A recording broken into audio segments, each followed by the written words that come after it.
आप देख रहे हैं संविधान और कानून SK लाइव न्यूज। सकती और जो भी दोषी हो उसके ऊपर कड़ी से कड़ी कार्रवाई होनी चाहिए। अफसोस मुझे तब होता है जब ऐसे विषयों का भी राजनीतिकीकरण कर दिया जाता है। जिस तरीके से बंगाल में हिंसा चरम सीमा पर है, एक तो ऐसी शर्मनाक निंदनीय घटना वहां पर घटी, उसके बाद जिस तरीके से वहां पर आज की तारीख में एक आगजनी जैसा माहौल बनाया जा रहा है और मुझे नहीं पता कि इसके पीछे कौन है।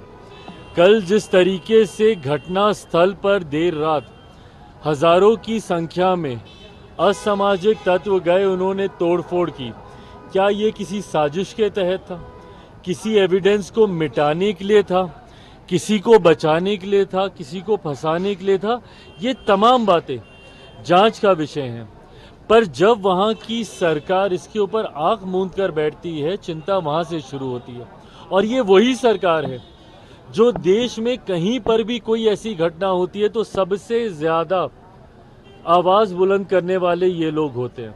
मुझे ताज्जुब है कि जहां की मुख्यमंत्री एक महिला हो, वो मुख्यमंत्री इसके ऊपर खामोश रहती है। इनकी तमाम महिला सांसद इसके ऊपर खामोश रहती हैं।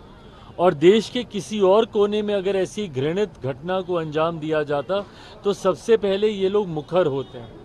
ऐसे में दूसरे का जुर्म होता है और जब वही छींटे आपके ऊपर आते हैं तो आप उसको छुपाने का आप काम करते हैं। जब ये दोहरी रणनीति चलती है, ऐतराज इस बात से होता है।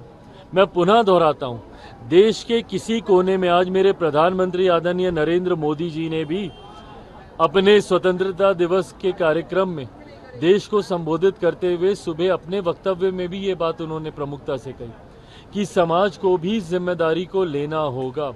और जिस तरीके से बहन बेटियों के साथ आज की तारीख में भी इस तरीके की घटनाओं को अंजाम दिया जाता है, वो कहीं से भी बर्दाश्त नहीं की जाएंगी।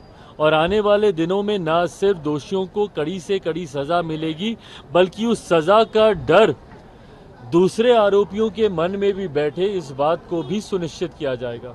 इस बात को भी प्रमुखता से दर्शाया जाएगा कि किसके ऊपर क्या कड़ी सज़ा हुई, ताकि भविष्य में कोई दूसरा आरोपी इस तरीके की घटना को अंजाम देने से पहले 100 बार सोचे। पर हाँ, जो ये घटना बंगाल में घटी है, ये निंदनीय है, शर्मनाक है और जितने भी डॉक्टर्स हैं उनकी बातों को सुना जाना चाहिए। और जिस प्रोटेक्शन एक्ट की ये लोग बात कर रहे हैं, अपने संरक्षण की बात कर रहे हैं, उसको भी ज़रूर हम लोग को ध्यान देने की ज़रूरत है। पर साथ ही में ये सिर्फ डॉक्टर या किसी एक क्षेत्र से जुड़ा हुआ विषय नहीं है, ये महिलाओं के सम्मान की बात है, जिस पे हर सरकार को संवेदनशील होकर कार्य करने की ज़रूरत है। नहीं, बिल्कुल अच्छी बात है, निकालें भाई।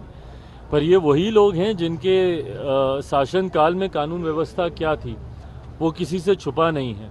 हाँ, मैं ऐसा नहीं कहता कि आपके समय में ज़्यादा थी और हमारे समय में कम है, इसलिए ये उचित है। मैं बार बार इस बात को दोहराता हूँ, अगर एक भी आपराधिक घटना घटती है किसी भी राज्य में, वो उस राज्य के लिए चिंता का विषय होना चाहिए।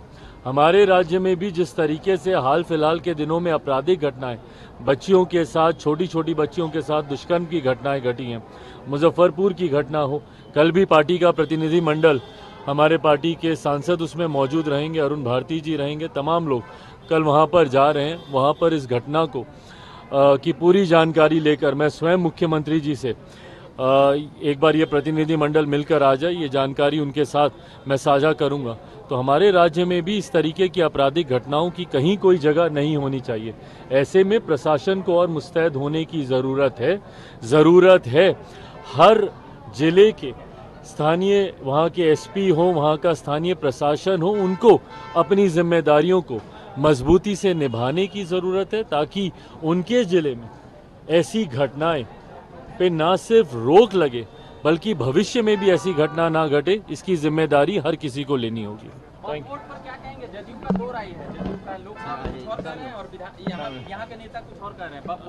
भाई, मुझे नहीं पता कि किसकी क्या राय है, बट वक्फ बोर्ड को लेकर हम लोगों ने अपनी सोच स्पष्ट कर दी।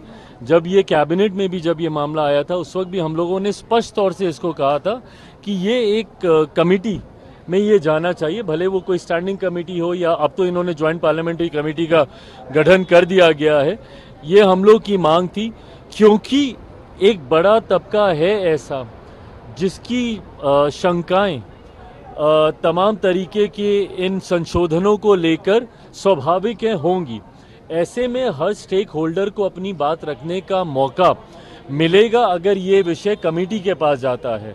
और मुझे खुशी है और मैं केंद्र सरकार का धन्यवाद दूंगा कि हम लोगों के सुझाव को वहाँ पर माना गया, सुना गया और इसको अब जेपीसी के पास भेजा गया है। अब किस दल में इसको लेकर मतभेद है नहीं है, क्योंकि जनता दल खबरों के लेटेस्ट अपडेट के लिए इसी तरह हमारे साथ जुड़े रहें और इस वीडियो को ज्यादा से ज्यादा शेयर करें।